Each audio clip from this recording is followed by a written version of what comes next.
Welcome. We're going to be updating the Roland Aerophone AE20's firmware. Go to your favorite web browser and search for the update. On Roland's website, you see a System Program option. Scroll to the end, read the instructions, and you download the latest firmware available on the site. So it might take a few seconds, but once it's downloaded, you want to have your flash drive ready, your USB drive ready.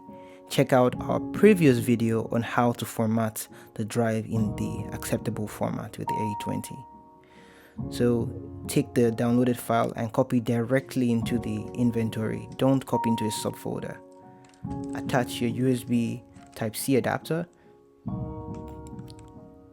Plug into the Roland Aerophone and power on, but this time you're going to hold down the 2 octave up and 2 octave down buttons. The Aerophone is going to cycle through different sequences until finally the process is complete and your Aerophone is updated.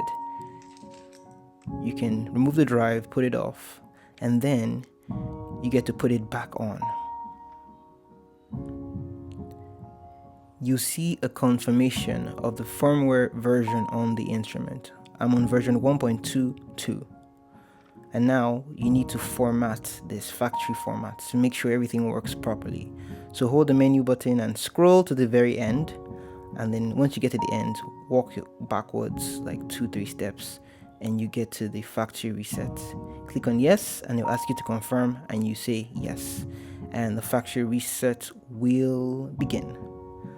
This is how you update your Aerophone AE20. Once you're done, shut down the instrument and your instrument is ready to be played at any time you want to. Enjoy.